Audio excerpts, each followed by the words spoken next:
કેમ છો બધા? મજામાં છો ને? આજે આપણે અત્યારે મળતા મોટા રીંગણમાંથી પલીતા બનાવીશું. તમે એને કાતરી પણ કહી શકો. તમે રીંગણનો ઓળો તો બનાવીને ખાધો જ હશે, પણ આ રીતે પલીતા બનાવીને ખાજો. નાના મોટા બધાને ખૂબ જ ભાવશે. ખીચડી સાથે તો એ એટલા જ સરસ લાગે છે. જો એકદમ જ સરસ બન્યા છે. ચાલો આપણે પહેલાં રીંગણને કાપી લઈએ. આ રીતનું મેં મોટું રીંગણ લીધું છે.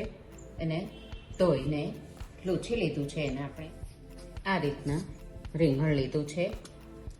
એને આપણે એકદમ પાતળી પણ નહીં એવી સ્લાઈસ કરવાની છે.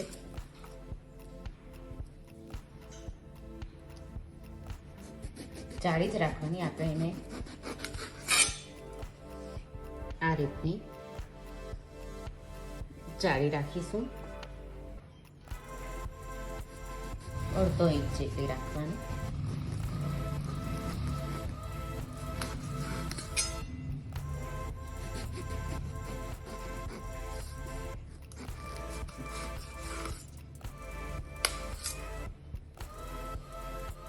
બધી સ્લાઈસ કરી લઈએ. આ રીતે બધી સ્લાઈસ કરી લીધી છે. બધી સ્લાઈસ પર આ રીતે વચ્ચે કાપા પાડી લેવાનું.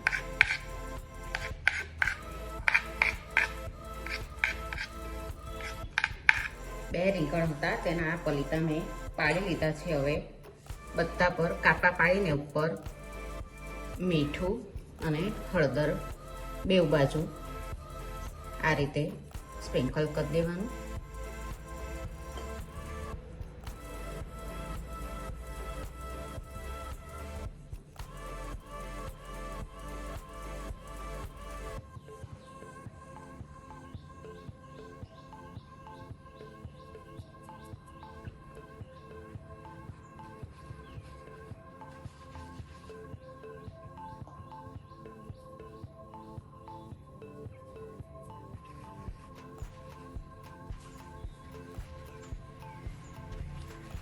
રીંગણને બંને બાજુ મીઠું અને હળદર લગાવી દીધા છે અને 15 મિનિટ આપણે રવા દઈશું. આપણે એક મસાલો બનાવી લઈએ.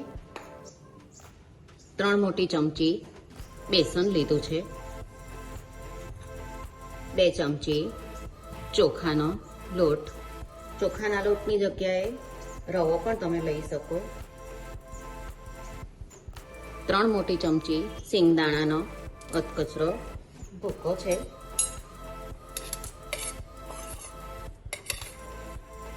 1 મોટી ચમચી લસણ અને 3 ચમચી મોટી કોથમીર લીધું છે.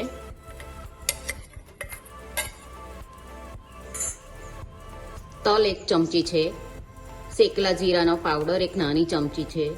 આદુ મરચાંની પેસ્ટ 1 ચમચી છે. આદુની પેસ્ટ છે. મેં ઉપરથી આ 1 નાની ચમચી બીજું આદુ લીધું છે. 1 મોટી ચમચી લસણની પેસ્ટ છે. 1 નાની ચમચી મીઠું છે. 1 ચમચી લાલ મરચું પાવડર. 1 નાની ચમચી ગરમ મસાલો. ધાણા જીરું પાવડર 1 મોટી ચમચી. હિંગ 1 નાની ચમચી અને 1 ચમચી તલ લીધા છે. 1 ચમચી કોપરાનો છીણ છે. આ બધુંને માં તમારે ટેસ્ટ પ્રમાણે તમારે જે વધારે ઓછું લેવું હોય ને તે લેવાનું. આમચૂર પાવડર લીધો છે 1 નાની ચમચી. તમે ચાટ મસાલો કે લીંબુનો રસ પણ આમાં લઈ શકો.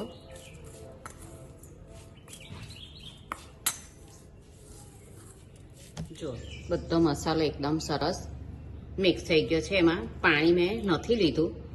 આદુ મરચાં કોથમીર અને લીલા લસણથી જ આ રીતનું થઈ ગયું છે. આપણે એક પેન હવે મૂકી દઈએ. 4 ચમચી તેલ લીધું છે મેં.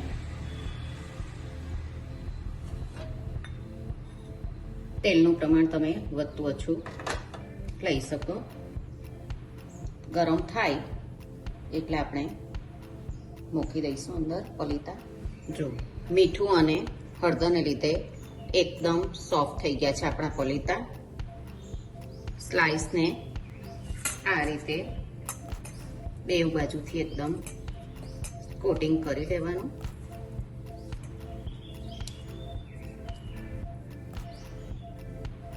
પેનમાં મૂકતા જઈશું એક એક.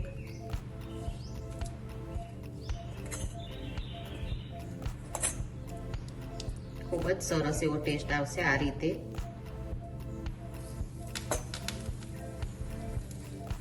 મીઠું મેં પહેલાં લીધેલું હતું, હળદર ને મીઠું, એટલે મીઠું ઓછું લીધું છે ને હળદર નથી લીધી.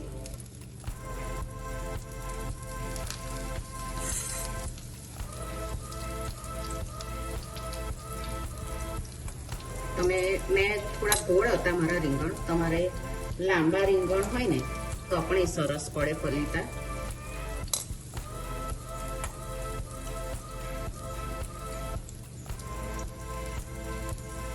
આ રીતે પલીતાને મૂકી દીધા છે. ગેસ ધીમો જ રાખવાનો અને આપણે ઢાંકીને 2 મિનિટ માટે થવા દઈશું. 2 મિનિટ થઈ ગઈ છે. એને ફેરવી લઈએ.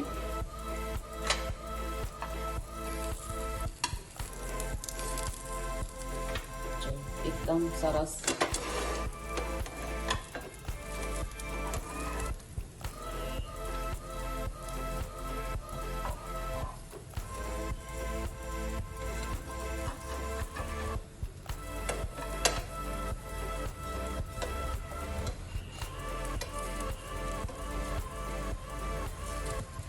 પલીતાને જોઈ લઈએ.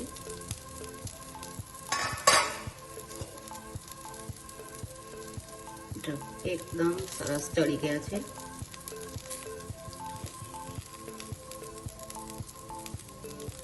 આપણે એને કાઢી લઈએ, બીજા મૂકી દઈએ.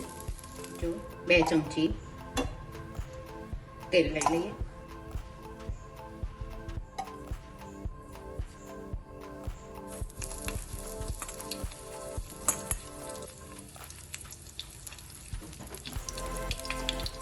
પહેલા મીઠું અને હળદર આપણે લગાવેલું હતું ને એનાથી એકદમ જ આ મસાલો સરસ ઉપર ચોંટી જાય.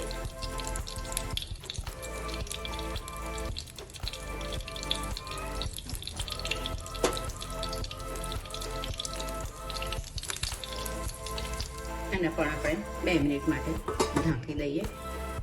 આપણા બધા રીંગણના પલીતા બનીને તૈયાર છે. ગેસ બંધ કરી દઈએ.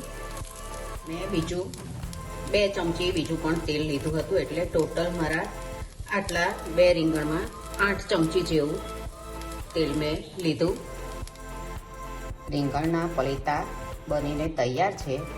તમે પલીતા કે કાતરી કંઈ પણ તમે જે કહેતા હોવ તે, આને તમે ખીચડી, દાળ ભાત કે રોટલી સાથે સર્વ કરી શકો. એટલા જ ટેસ્ટી લાગે છે આ પલીતા. તમે પણ આ રીતે બનાવજો અને મને કહેજો કે તમને આ પલીતા કેવા લાગ્યા. આપણે પાછા મળીશું બીજી રેસીપી સાથે. આવજો.